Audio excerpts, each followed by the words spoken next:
യേശുക്രിസ്തുവിന്റെ പരിശുദ്ധമായ നാമത്തിൽ എല്ലാ പ്രിയപ്പെട്ടവർക്കും മോർണിംഗ് ഡ്യൂവിന്റെ പുതിയൊരു പ്രഭാത വചന ധ്യാനത്തിലേക്ക് സ്വാഗതം.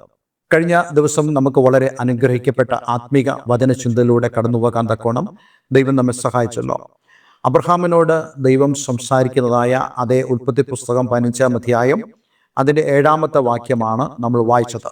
അവിടെ നമ്മളിങ്ങനെ വായിച്ചു, പിന്നെ അവനോട് ഈ ദേശത്തെ നിനക്ക് അവകാശമായി തരുവാൻ കൽദയ പട്ടണമായ ഊരിൽ നിന്ന് നിന്നെ കൂട്ടിക്കൊണ്ടുവന്ന യഹോവ ഞാനാകുന്നു എന്ന് അരുളിച്ചെയ്തു. ഇവിടെ അബ്രഹാമിനോട് ദൈവം സംസാരിക്കുമ്പോൾ ഞാൻ കഴിഞ്ഞ ദിവസം നിങ്ങളോട് പറഞ്ഞല്ലോ, തൻ്റെ സന്തതിയെ സംബന്ധിച്ചുള്ള ആ ഒരു സംശയത്തിന് ദൈവം നിവാരണം വരുത്തിയ ശേഷം കനാനിനെ കുറിച്ചുള്ള ഒരു ചിന്തയിലേക്ക് ദൈവം അബ്രഹാമിനെ കൊണ്ടുവരിക. നോക്കൂ, ഇവിടെ അബ്രഹാമിന്റെ ചിന്തകളെ ദൈവം നിയന്ത്രിക്കുക, ചില തോട്ട്സ് അവൻ്റെ ഉള്ളിൽ ഇട്ടുകൊണ്ട്. നമ്മുടെ ഉള്ളിലും അതുപോലെ തന്നെയാണ് ദൈവം ചെയ്യാൻ ആഗ്രഹിക്കുന്നത്. ചില ചിന്തകൾ ദൈവം തന്നെ നമ്മുടെ ഉള്ളിൽ ഇട്ടുതരും.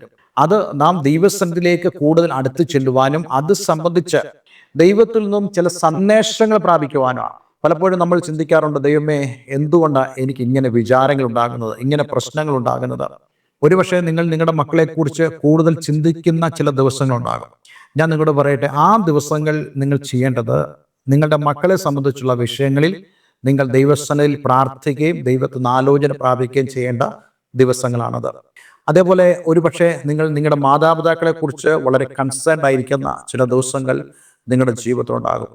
ആ സമയങ്ങളിൽ നിങ്ങൾ നിങ്ങളുടെ മാതാപിതാക്കളെ ഓർത്ത് ദൈവസന്നിധിയിൽ പ്രാർത്ഥിക്കുകയും അവരെ സംബന്ധിച്ചുള്ള ചില ദൈവിക ആലോചനകൾ ദൈവം നിങ്ങളോട് സംസാരിപ്പാൻ ആഗ്രഹിക്കുന്നു. അതുകൊണ്ട് ദൈവത്തിൻ്റെ ആലോചനകൾ നിങ്ങൾ ജീവിതത്തിൽ പ്രാപിക്കുകയും ചെയ്യേണ്ടത് വളരെ ആവശ്യമാണ്.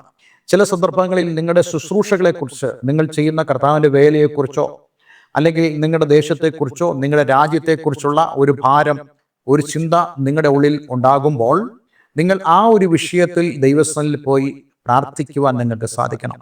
ഇനി അതല്ല, മറ്റേതെങ്കിലും ഒരു ചിന്ത നിങ്ങളുടെ ഉള്ളിൽ വരുന്നുണ്ടെങ്കിൽ അതിൻ്റെ സ്പിരിച്വൽ നേച്ചർ, അതിൻ്റെ ആത്മീയമായ പ്രകൃതം മനസ്സിലാക്കിയാൽ അത് ദൈവികമാണോ സാത്താനികമാണോ എന്ന് നമുക്ക് വിവേചിച്ചറിയാൻ സാധിക്കും. സാത്താനികമാണെങ്കിൽ അത് നമ്മുടെ ജീവിതത്തിൽ പിശാച് പോരാടുന്നു, സാത്താൻ നമ്മുടെ ഏകാഗ്രതയെ നഷ്ടപ്പെടുത്തുവാൻ, നശിപ്പിക്കുവാൻ ആഗ്രഹിക്കുന്നു എന്ന് മനസ്സിലാക്കി ദൈവസന്നിധിയിലേക്ക് നമ്മൾ തിരിച്ചു വരേണ്ടത് ആവശ്യമാണ്. ഞാൻ നിങ്ങളോട് പറയാൻ ആഗ്രഹിക്കുന്ന ഒരു വളരെ പ്രധാനപ്പെട്ട കാര്യം, നമ്മുടെ ചിന്തകളെ നമ്മൾ പരിശോധിക്കണം. ആ ചിന്തകളിൽ കൂടെ തന്നെ ദൈവം നമ്മളെക്കുറിച്ച് ആഗ്രഹിക്കുന്ന കാര്യങ്ങൾ എന്താണെന്ന് നമുക്ക് മനസ്സിലാക്കാൻ സാധിക്കും. നമ്മുടെ ചിന്ത അത് പൈശാചികമാണെങ്കിൽ നമ്മുടെ ജീവിതത്തിൽ പിശാച് കൂടുതൽ ആധിപത്യം ഇടുന്നു, അല്ലെങ്കിൽ പിശാച് നമ്മെ തെറ്റിലേക്ക് കൊണ്ടുപോകാൻ പ്രേരിപ്പിക്കുന്നു എന്നുള്ളത് നമുക്ക് മനസ്സിലാക്കാൻ സാധിക്കും. ഇങ്ങനെയൊക്കെയാണ് ഒരു വ്യക്തി തൻ്റെ ജീവിതത്തിൻ്റെ ചിന്തകളെ അപഗ്രഥിക്കേണ്ടത്. നമുക്കെല്ലാവർക്കും അറിയാം, നമുക്ക് ഒരു അസുഖമുണ്ടെങ്കിൽ ഡോക്ടേഴ്സ് എന്താണ് പറയുന്നത്? നമ്മളുടെ ബ്ലഡ് പരിശോധിക്കാനല്ല പറയുന്നത്. നമ്മൾ ഏതെങ്കിലും ഒരു ലാബിലേക്ക് പോയി ബ്ലഡ് പരിശോധിക്കുമ്പോൾ ഒരു കരളിൻ്റെ അസുഖമാണെങ്കിൽ ബ്ലഡിൽ നമുക്കത് അറിയാൻ സാധിക്കും. നമുക്ക് ഡയബറ്റിക് ആണെങ്കിൽ ബ്ലഡിൽ അത് അറിയുവാൻ സാധിക്കും. ഇതുപോലെ തന്നെയാണ് നമ്മുടെ ചിന്തകളെ പരിശോധിക്കുമ്പോൾ നമുക്ക് മനസ്സിലാകും നമ്മുടെ പ്രശ്നങ്ങൾ എവിടെയാ, നമ്മളുടെ സ്വഭാവം ഏതാ, നമ്മൾ പിശാചിനാൽ പിടിക്കപ്പെട്ടിരിക്കുന്നുവോ അതോ ദൈവത്താൽ നമ്മൾ നിയന്ത്രിക്കപ്പെടുന്നുവോ എന്നൊക്കെ നമുക്ക് പരിശോധിക്കാൻ സാധിക്കും. ഞാൻ നിങ്ങളോട് സംസാരിക്കുമ്പോൾ നിങ്ങൾ എന്ത് ചിന്തിക്കുന്നുവെന്ന് എനിക്കറിയാൻ സാധിക്കില്ല. നിങ്ങളെ ഞാൻ നേരിട്ട് കാണുമ്പോഴും നിങ്ങൾ എന്ത് ചിന്തിക്കുന്നുവെന്ന് എനിക്ക് പറയാൻ സാധിക്കത്തില്ല. പക്ഷെ വിശുദ്ധ വേദപുസ്തകം പറയുന്നു, ചിന്തകളെ പരിശോധിക്കുന്നവൻ, ഹൃദയത്തെ പരിശോധിക്കുന്നവൻ, ഹൃദയത്തിന്റെ ഉൾപ്പൂവുകളെ അറിയുന്നവനായ കർത്താവിന് എല്ലാം അറിയാം. ഞാൻ ആരാണെന്ന് ദൈവം അറിയുന്നത് എന്നെ ശോധന ചെയ്യുന്നതിലൂടെയാണ്. എനിക്കൊരിക്കലും ദൈവത്തെ തടയാൻ സാധിക്കത്തില്ല ദൈവം എന്നെ ശോധന ചെയ്യുന്നതിൽ നിന്നും. എൻ്റെ ചിന്തകളെ പരിശോധിക്കുന്നതിൽ എനിക്ക് ഒരിക്കലും ദൈവത്തെ തടയാൻ ഒക്കത്തില്ല.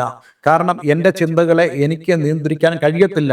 എന്നാൽ എൻ്റെ ചിന്തകളെ നിയന്ത്രിക്കുവാനും എൻ്റെ ചിന്തകളെ പരിശോധിക്കുവാനും കഴിയുന്നതായ ഒരു ദൈവമുണ്ട്. അപ്പോൾ ചിന്തകളെ നമ്മളൊന്ന് പരിശോധിക്കുമ്പോൾ അതേ പ്രഥമ ദൃഷ്ട്യാ നമുക്ക് മനസ്സിലാകും നമ്മൾ എങ്ങനെയുള്ളവരാണ് എന്നുള്ളത്. ഒരു ആത്മീയനെ സംബന്ധിച്ചിടത്തോളം താൻ ഭാരപ്പെടുന്ന വിഷയങ്ങളുടെ മുമ്പിൽ ദൈവസന്നിധിയിൽ പോയി പ്രാർത്ഥിക്കുകയും ആലോചന വാങ്ങിക്കുകയും ചെയ്യുന്നെങ്കിൽ അതേ ദൈവം നാം നടക്കേണ്ടുന്ന വഴി തന്നെ ദൈവം നമ്മളെ കൊണ്ടുപോകാനിടയായി തീരും.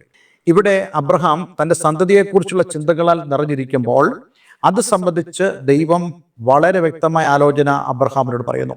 വീണ്ടും അബ്രഹാമിന്റെ ചിന്ത ആ സന്തതി എന്നുള്ള വിഷയത്തിൽ നിന്നും ദൈവം മറ്റൊരു വിഷയത്തിലേക്ക് മാറ്റുന്നു. അത് ദൈവം അബ്രഹാമിനെ കൊണ്ടുവന്നിരിക്കുന്ന കനാൻ ദേശത്തെക്കുറിച്ച് ചിന്ത. അത് അബ്രഹാമിന് വളരെ പ്രധാനപ്പെട്ട കാര്യമാണ്.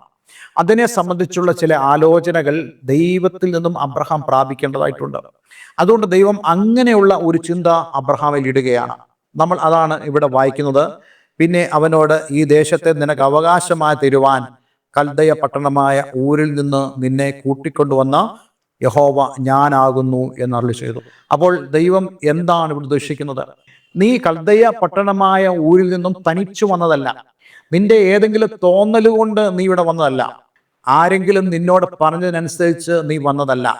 അതായത് നീ ഇതുവരെ വന്നത് നിന്റെ കഴിവിനാലോ നിന്റെ ഉദ്ദേശത്താലോ അല്ല, മറിച്ച് നിന്നെ ഞാനാണ് കൊണ്ടുവന്നത് എന്നുള്ള ഒരു പ്രധാനപ്പെട്ട സന്ദേശമാണ് ഇവിടെ ദൈവം അബ്രഹാമിനോട് പറയുന്നത്.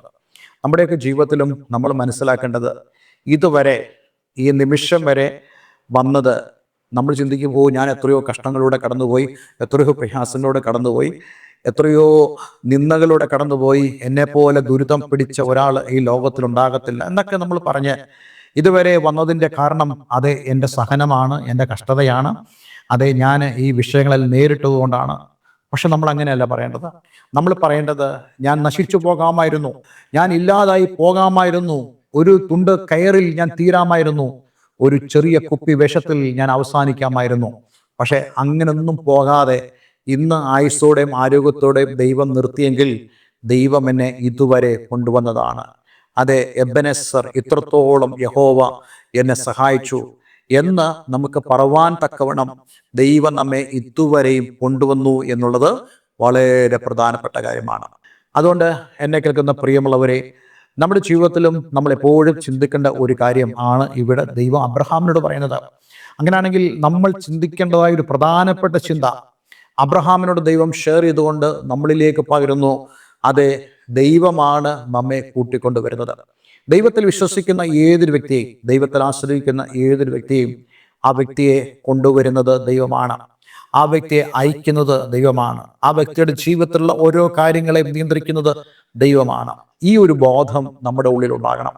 അങ്ങനെ ഒരു ബോധം നമ്മുടെ ഉള്ളിൽ ഉണ്ടെങ്കിൽ മാത്രമേ വി ക്യാൻ ട്രസ്റ്റ് ഗാഡ്, നമുക്ക് ദൈവത്തെ ആശ്രയിപ്പാൻ, ദൈവത്തെ വിശ്വസിക്കുവാൻ കഴിയത്തുള്ളൂ. ഞാൻ വിചാരിക്കുന്ന ദൈവം ഈ കാര്യങ്ങൾ അബ്രഹാമിനോട് പറയുന്നതിൻ്റെ പ്രധാനപ്പെട്ട കാരണം ദൈവത്തിൽ അവൻ അപ്പോഴും വിശ്വസിക്കുവാനും ആശ്രയിക്കുവാനുമാണ്. മനുഷ്യന്റെ ഒരു പ്രത്യേകത, അവൻ്റെ ജീവിതത്തിൽ എപ്പോഴും ഭാവവ്യത്യാസങ്ങൾ വരും. സ്വഭാവത്തിൽ നമ്മൾ നോക്കിക്കൊണ്ടിരിക്കുമ്പോഴേ വ്യത്യാസങ്ങൾ സംഭവിക്കും. നമ്മുടെ ചിന്തകൾ എപ്പോഴും മാറി മറിഞ്ഞുകൊണ്ടിരിക്കും. ഈ സന്ദർഭത്തിൽ നമ്മൾ ഓരോരുത്തരും മനസ്സിലാക്കേണ്ട ഒരു കാര്യം, ദൈവമാണ് നമ്മളെ കൊണ്ടുവന്നത്. ഞാൻ എൻ്റെ പ്രാർത്ഥനയുടെ ചില സന്ദർഭങ്ങൾ മിക്കപ്പോഴും ഞാൻ എൻ്റെ ജീവിതത്തിൽ ദൈവം എന്നെ കൊണ്ടുവന്ന വഴികളെക്കുറിച്ച് ഞാൻ തന്നെ പറയാറുണ്ട്, പ്രാർത്ഥനയിൽ പറയാറുണ്ട്. ദൈവം എന്നോട് സംസാരിച്ചതും എന്നെ കൊണ്ടുവന്ന വിധങ്ങളും, അതെ, എൻ്റെ ജീവിതത്തിൽ ദൈവം ചെയ്ത ഏറ്റവും വലിയ ഞാൻ കാണുന്ന ഒരു അത്ഭുതമോ, എൻ്റെ കണ്ണുകളെ വിശ്വസിക്കാൻ കഴിയാത്തതായ രീതിയിലുള്ള ദൈവത്തിൻ്റെ പ്രവൃത്തികളെക്കുറിച്ച് ഞാൻ വർണ്ണിച്ച് സംസാരിക്കാറുണ്ട്. അതെൻ്റെ ഓർമ്മയിൽ മാത്രം ഇരിക്കുകയല്ല, എൻ്റെ നാവിലൂടെ ഞാനത് പറയാറുണ്ട്. അങ്ങനെ പറയുമ്പോൾ എന്താണ് സംഭവിക്കുന്നത്?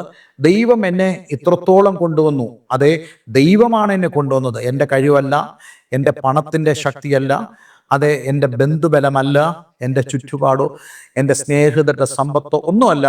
ദൈവം എന്നെ കൊണ്ടുവന്നതാണ് എന്നുള്ള ആ വലിയ ഉറപ്പിലും വിശ്വാസത്തിലും ദൈവത്തിൽ പൂർണ്ണമായും ആശ്രയിക്കത്തക്കതായ ആ ഒരു ബലം, ആ ഒരു ശക്തി ഞാൻ അനുഭവിച്ച് അറിയാറുണ്ട്. ഇന്ന് ഞാൻ നിങ്ങളോട് പറയാൻ ആഗ്രഹിക്കുന്ന കാര്യം അതുതന്നെയാണ് ദൈവം അബ്രഹാമിനോട് പറയുന്നത്. നിന്നെ കൽദേയരുടെ പട്ടണമായ ഊരിൽ നിന്ന് കൂട്ടിക്കൊണ്ടുവന്ന യഹോവ ഞാനാകുന്നു എന്ന് അരുളി ചെയ്തു. അടുത്ത ദിവസം നമ്മൾ അടുത്ത ഭാഗത്തിലേക്ക് കടക്കുകയാണ്. അല്പം കൂടുതൽ വിശദമായി സംസാരിക്കേണ്ട വിഷയങ്ങളാണ്. നമ്മെ സംബന്ധിച്ചോളം വളരെ ഇൻട്രസ്റ്റിംഗ് ആയിട്ടുള്ള ഒരു വിഷയമാണ്. നിരവധി ആത്മീക പാഠങ്ങൾ അതിൽ നിന്ന് പഠിക്കാൻ കഴിയുന്ന ഭാഗങ്ങളാണ് നമ്മൾ തുടർന്നുള്ള വാക്യങ്ങളിൽ കാണാൻ കഴിയുന്നത്. പക്ഷേ ഇന്ന്, അതെ, അടുത്ത ദിവസത്തെ സന്ദേശത്തിലേക്ക് പോകുന്നതിന് മുമ്പായിട്ട് ഇന്ന് നമുക്ക് നമ്മളെ തന്നെ ഒന്ന് പരിശോധിക്കാം. അതെ, വാസ്തവമായിട്ടും ദൈവം എന്നെ കൂട്ടിക്കൊണ്ടുവന്നു, ദൈവം എന്നെ പുറപ്പെടുവിച്ചു. അതെ, ഇന്ന് ഞാൻ കാണുന്നതായ എല്ലാ നന്മയ്ക്കും കാരണം ദൈവമാണ് എന്നുള്ള ചിന്ത നിങ്ങളിലുണ്ടെങ്കിൽ അത് തീർച്ചയായിട്ടും നിങ്ങളെ ട്രാൻസ്ഫോം ചെയ്യും, നിങ്ങളെ രൂപാന്തരപ്പെടുത്തും. ആയതിലേക്ക് കടന്നു വരുവാൻ ഞാൻ എല്ലാവരെയും ഹൃദയംഗമായി സ്വാഗതം ചെയ്യുന്നു. ഒരു നിമിഷം നമുക്ക് ദൈവത്തിൽ പ്രാർത്ഥിക്കാം. സ്വർഗീയ പിതാവേ, ഇന്ന് ഞങ്ങളെ കേൾപ്പിച്ച വളരെ അനുഗ്രഹിക്കപ്പെട്ട സന്ദേശത്തിനായി സ്തോത്രം. പലപ്പോഴും ഞങ്ങൾ മറന്നു പോകുന്ന കാര്യമാണ് ദൈവമാണ് ഞങ്ങളെ കൊണ്ടുവരുന്നത് എന്നുള്ളത്. ദൈവമേ, നീ ഞങ്ങളെ വിളിച്ചു, വേർതിരിച്ചു, ഞങ്ങളെ കൊണ്ടുവരുവാൻ തക്കോണം അങ്ങേക്ക് ശക്തിയുണ്ട്. അങ്ങ് പ്രാപ്തനാണ്, അങ്ങ് ബലമുള്ളവനാണ്. കർത്താവെ, അബ്രഹാമിൻ്റെ ജീവിതത്തെ അങ്ങ് വ്യത്യാസപ്പെടുത്തിയതുപോലെ ഞങ്ങളുടെ ജീവിതത്തെയും അങ്ങ് തുടർന്നും വ്യത്യാസപ്പെടുത്തണമേ. ദൈവമേ, ഞങ്ങളുടെ കഴിവിലോ ഞങ്ങളുടെ യാതൊരുവിധമായ കാര്യങ്ങളിലോ ആശ്രയിക്കാതെ ദൈവത്തിൽ തന്നെ പൂർണ്ണമായി ആശ്രയിച്ച് മുന്നോട്ട് പോകുവാൻ ഞങ്ങളേവരെയും സഹായിക്കണമേ. ഈ വചനം കേട്ട ഏവരെയും ഞാൻ യേശുവിൻ്റെ നാമത്തിൽ അനുഗ്രഹിക്കുന്നു. പ്രാർത്ഥന കേട്ടതിന് നന്ദി. യേശു ക്രിസ്തുവിൻ നാമത്തിൽ തന്നെ. ആമേൻ, ആമേൻ. ഇന്നത്തെ വേദവചനം നിങ്ങളുടെ ജീവിതത്തിൽ വളരെ അനുഗ്രഹപ്രദമായി തീർന്നു എന്ന് ഞാൻ വിശ്വസിക്കുന്നു. ദയവായി ഈ സ്ക്രീനിൽ കാണുന്ന ഫോൺ നമ്പറിൽ ഞങ്ങളെ കോൺടാക്റ്റ് ചെയ്യുക. നിങ്ങൾക്ക് ആത്മീയമായി കൂട്ടാൻ എനിക്ക് താല്പര്യമുണ്ടെങ്കിൽ അതിനായും ഞങ്ങളെ വിളിക്കാവുന്നതാണ്. എല്ലാവരും ദൈവം അനുഗ്രഹിക്കട്ടെ. Have A nice day. God bless you all.